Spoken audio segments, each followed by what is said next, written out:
നമസ്കാരം. പ്രധാന വാർത്തകൾ.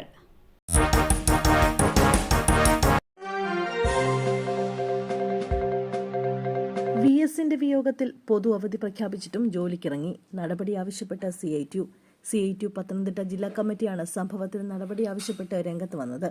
പത്തനംതിട്ട ജില്ലയിൽ വനം വികസന കോർപ്പറേഷന്റെ ഗവി ഡിവിഷനിൽ അവധി നൽകാതെ തൊഴിലാളികളെ ജോലിക്കിറക്കിയെന്നാണ് ആരോപണം. ഇവരെ ജോലിക്കിറക്കിയ ഉദ്യോഗസ്ഥർക്കെതിരെയാണ് നടപടി ആവശ്യപ്പെട്ടിരിക്കുന്നത്. VSന്റെ വിയോഗത്തെ തുടർന്ന് ജൂലൈ 22-നാണ് സംസ്ഥാനത്ത് പൊതു അവധി പ്രഖ്യാപിച്ചത്. നെഗോഷ്യബിൾ ഇൻസ്ട്രുമെന്റ് ആക്ട് പ്രകാരമുള്ള പൊതു അവധിയെ തുടർന്ന് സംസ്ഥാനത്ത് ബാങ്കുകളും അന്നേ ദിവസം അടഞ്ഞുകിടന്നിരുന്നു. ഇതിനിടെയാണ് വനം വികസന കോർപ്പറേഷനിൽ തൊഴിലാളികളെ ജോലി ചെയ്യിപ്പിച്ചെന്നാണ് CITUവിന്റെ ആരോപണം. ഗൂഗിൾ മാപ്പ് നോക്കിപ്പോയി. കോട്ടയത്ത് ദമ്പതികൾ സഞ്ചരിച്ച കാർ തോട്ടിൽ വീണു. ചങ്ങനാശ്ശേരി ചെത്തിപ്പുഴ സ്വദേശികളായ ജോസി ജോസഫ്, ഭാര്യ ഷീബ ജോസ് എന്നിവർ സഞ്ചരിച്ചിരുന്ന കാറാണ് തോട്ടിൽ വീണത്. ഗൂഗിൾ മാപ്പ് നോക്കി കുറുപ്പന്തറ ഭാഗത്തു നിന്നും വന്ന വാഹനം വളവ് തിരിയുന്നതിന് പകരം നേരെ കടവിലേക്ക് ഇറക്കുകയായിരുന്നു. കാറിന്റെ മുൻഭാഗം കുഴിയിൽ വീണതിനെ തുടർന്ന് നിർത്തിയതിനാൽ വാഹനം ഒഴുക്കിൽപ്പെട്ടില്ല. സമീപവാസികൾ ഓടിയെത്തി കാറിലുണ്ടായിരുന്നവരെ സുരക്ഷിതമായി പുറത്തിറക്കി.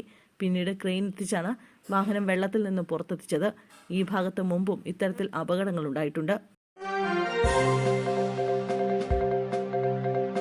സഹോദരനൊപ്പം ബലിയിടാൻ പോകുന്നതിനിടെ ബൈക്കിൽ സ്വകാര്യ ബസ് ഇടിച്ചു. ആശുപത്രിയിൽ പ്രവേശിപ്പിച്ച 45 വയസ്സുകാരൻ മരിച്ചു. പാലക്കാട് ചെർപ്പുളശ്ശേരിയിൽ സ്വകാര്യ ബസ് ഇടിച്ച് ഗുരുതരമായി പരിക്കേറ്റ ആശുപത്രിയിൽ പ്രവേശിപ്പിച്ചിരുന്ന ആൾ മരിച്ചു. ചെർപ്പുളശ്ശേരി മാങ്ങോട് കരിമ്പിൻ ചോലയിൽ വീട്ടിൽ രവിയാണ് മരിച്ചത്. 45 വയസ്സായിരുന്നു. ഇന്ന് രാവിലെ 5:50 നടന്ന അപകടത്തെ തുടർന്ന് ഇയാളെ ആശുപത്രിയിൽ പ്രവേശിപ്പിച്ചിരുന്നെങ്കിലും ചികിത്സയിൽ തുടരുന്നതിനിടെ മരണം സംഭവിക്കുകയായിരുന്നു. സഹോദരനൊപ്പം ബലിതർപ്പണത്തിന് പോകുന്നതിനിടെ സംസ്ഥാന പാതയിൽ കുളക്കാട് വെച്ച് ഇവർ സഞ്ചരിച്ചിരുന്ന ബൈക്കിൽ സ്വകാര്യ ബസ് വന്നിടിച്ചാണ് അപകടമുണ്ടായത്. 10ാം ക്ലാസ്സുകാരി പ്രസവിച്ചു. പ്രതിയെ തിരിച്ചറിയാൻ DNA പരിശോധന. കാഞ്ഞങ്ങാട് പ്രായപൂർത്തിയാകാത്ത പെൺകുട്ടി പ്രസവിച്ചു. 10ാം ക്ലാസ്സിൽ പഠിക്കുന്ന കുട്ടിയാണ് പ്രസവിച്ചത്. കുട്ടിയെ പീഡിപ്പിച്ചത് ആരാണെന്ന് തിരിച്ചറിഞ്ഞിട്ടില്ല. ഇതിനായി DNA പരിശോധന നടത്തുമെന്ന് പോലീസ് അറിയിച്ചു. പെൺകുട്ടിയുടെ മൊഴി രേഖപ്പെടുത്തും. പെൺകുട്ടിയുടെ മാതാവിന്റെ മൊഴി എടുത്തിട്ടുണ്ട്. പ്രതി ഇവരുടെ ബന്ധുവാണെന്ന് സംശയിക്കുന്നതായി അന്വേഷണ സംഘം പറഞ്ഞു. ജൂലൈ മാസത്തെ ക്ഷേമ പെൻഷൻ വിതരണം നാളെ മുതൽ. ജൂലൈ മാസത്തിലെ ക്ഷേമ പെൻഷൻ വിതരണം നാളെ ആരംഭിക്കുമെന്ന് ധനമന്ത്രി KN ബാലഗോപാൽ. ഇതിനായി 831 കോടി രൂപ അനുവദിച്ചിട്ടുണ്ട്. 62 ലക്ഷത്തോളം പേർക്ക് 1600 രൂപ വീതം ലഭിക്കും. 26 ലക്ഷത്തിലേറെ പേർക്കാവും ബാങ്ക് അക്കൗണ്ടിൽ തുക എത്തുക. മറ്റുള്ളവർക്ക് സഹകരണ ബാങ്കുകൾ വഴി വീട്ടിലെത്തി പെൻഷൻ കൈമാറും.